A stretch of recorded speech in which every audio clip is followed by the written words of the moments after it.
Welcome back to a new episode of Insects for Fun, the podcast that dives into the strange, surprising, and sometimes downright alien world of arthropods. Now, speaking of aliens, have you ever seen an insect with the raptorial front legs of a praying mantis, the body and wings of a lacewing, and the face of a wasp? You might think you're looking at some kind of mutant cosplay, but it's actually a mantidfly. Mantidflies belong to the family Mantispidae, which is part of the order Neuroptera, the same order that includes lacewings and antlions. While they might look like tiny mantises, they're actually more closely related to lacewings and owlflies. There really aren't that many in the world either, with only about 400 known species. Their most distinctive feature, those raptorial front legs. Just like a praying mantis, a mantidfly uses these strong, spiny arms to ambush and snatch prey. They lie in wait on vegetation, holding their forelegs up like a boxer ready to pounce. And pounce they do, because those arms shoot out and grab prey in a split second. Flies, beetles, even small butterflies, as long as it fits in their arms, then it's prime for the picking. What's even more fascinating is their life cycle. Mantidfly larvae are parasitoids, meaning they develop inside another animal. And many species of mantidflies specifically target spider egg sacs. One species, called Clemesiella brunea, lays their eggs on string-like filaments under leaves. The eggs look like lollipops similar to those from lacewings, which we've talked about before, and they're laid in the thousands. But once the larvae hatch, they begin searching for a spider, holding out their long arms in hopes of latching on to a roaming one. The larvae of this particular species actually try to hitch rides on wolf spiders. They prefer females so they can feast on the eggs, but if the first spider they encounter is a male, they'll actually feed off the male spider's hemolymph until they get a chance to switch hosts. Once on a female, the larva waits for her to lay eggs, and then sneaks into the egg sac before it gets fully sealed. Inside, it feeds on the developing spiderlings until it's ready to pupate and emerge as an adult. In North America, Clemesiella brunea is one of the most noteworthy mantidflies, but not just because of its creepy larval habits. It's actually more famous for mimicking paper wasps. From a distance, its narrow body, black and yellow coloration, and even the way it moves make it a convincing imposter. This is a fantastic example of Batesian mimicry, a harmless insect copying the look of a stinging one to avoid predation. The funny part is that it still catches prey like a mantis, despite looking more like a wasp. To the average person, this specific mantidfly might strike fear as either a wasp or something equally dangerous, but mantidflies are harmless to humans. They don't sting, bite, or damage crops or structures.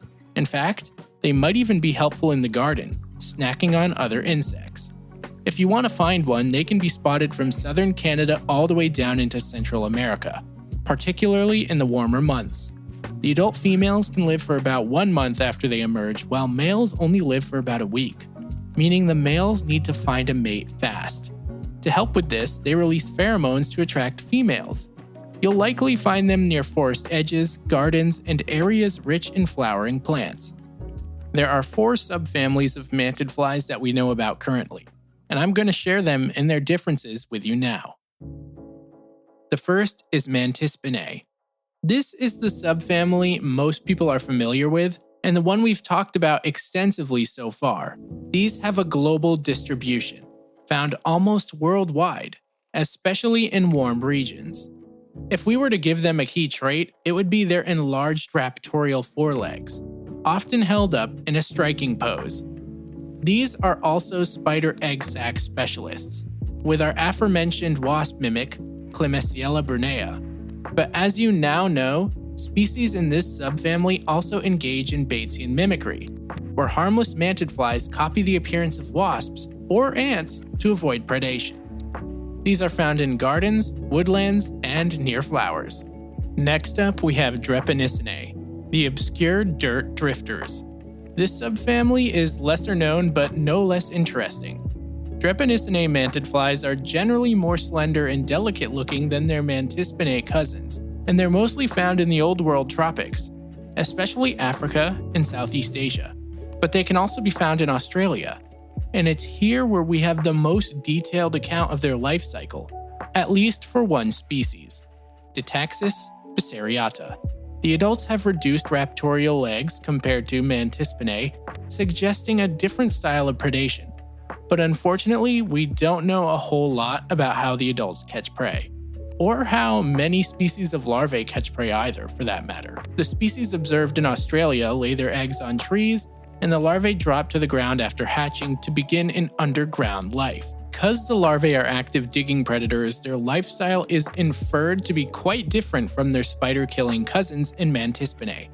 They likely feed on other soil-dwelling arthropods such as beetle larvae, termites, or soil insects. But this remains unconfirmed because no one has yet observed them in action. The larvae grow and pupate underground, and then, much like cicadas, the adults emerge in a large, scaled event synchronized across many individuals. The third on our list is Mantispidae. This is an incredibly small group of only 10 species, and they are only found in Australia and Central and South America. As for what they look like, well, they do resemble Drepanissinae in build, so they're a bit more slender and don't have large raptorial legs. However, they tend to be a bit more colorful than the dirt-loving Drepanissinae. And now, this is where they truly become a mystery, because almost nothing is known about their larval stage or life cycle. What we do know is that the larvae are predators, just like the previous subfamily, but I'm not sure if they're subterranean or not.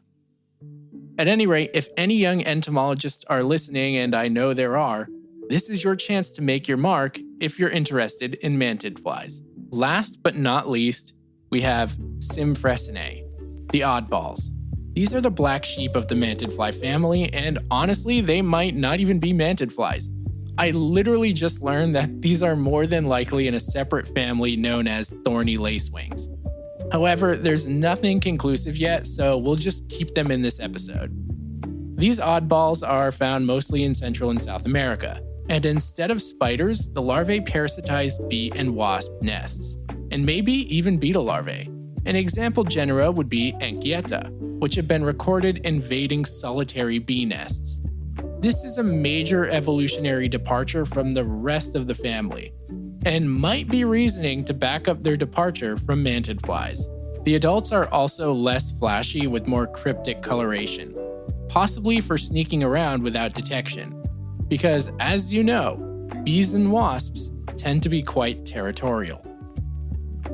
Now, before we finish this episode, let's just quickly go over some cool cultural and historical facts. Because of their odd appearance, mantidflies have historically been misidentified in field guides and old entomology records. Insect-related folklore has sometimes even lumped them in with stinging wasps or described them as omens or mischievous spirits. In Japanese insect-themed woodblock prints, artists occasionally depicted them as wasps with strange limbs, blurring the lines between observation and imagination. And that's gonna finish this episode. Thanks again for listening to Insects for Fun, and I hope you found some of this material to be interesting.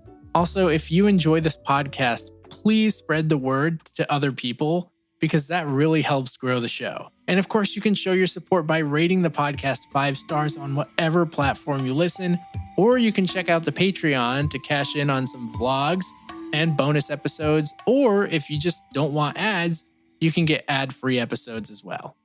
Thank you again for listening.